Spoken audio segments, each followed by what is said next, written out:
We're on the last of our guitar and bass amp emulations. Not too much that I want to say about this. I've been urging you to figure out the order of the types from most distortion to least distortion. I think a simple method to go about doing that would just be to use a sine wave. I think I might have noise right here.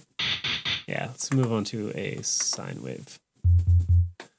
So when checking, I would bypass the cabinet simulator and then just look at what harmonics have been added to a sine wave. I would have the gain up on full, and the tone controls, I would either have them all the way up or all the way mid. And let's boost this volume. Oops. So I can really see those harmonics there.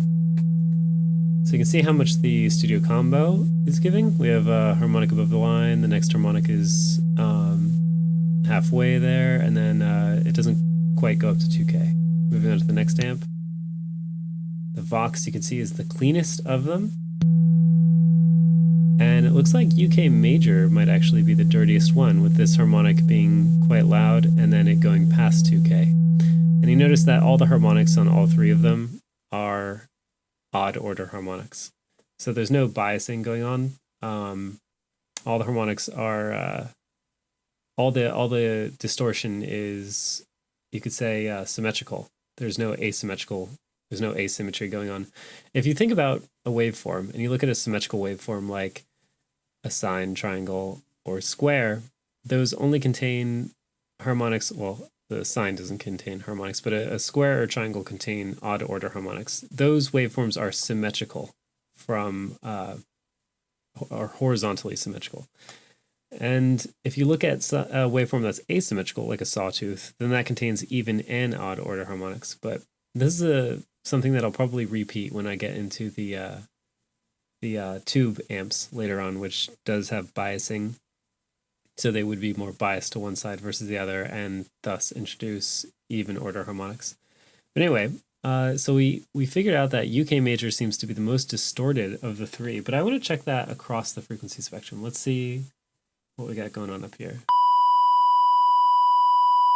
So again, we're going close to 10K. We're not quite getting there for a high sound. Second harmonic is pretty loud. Let's check the other one.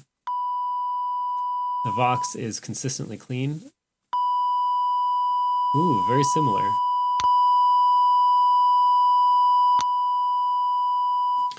Yep, so it looks like UK Major is actually more, it does add more distortion than the studio combo. When I did this test the first time though, I did it with the dials at max, and let's see if that changes the distortion between the studio combo and the UK Major. So now this goes way past 10K, and the other harmonics are super distorted. UK Major seems to be about the same. I do see a small harmonic that was past 10K. Let's see, this is at about 13. Let's check this again.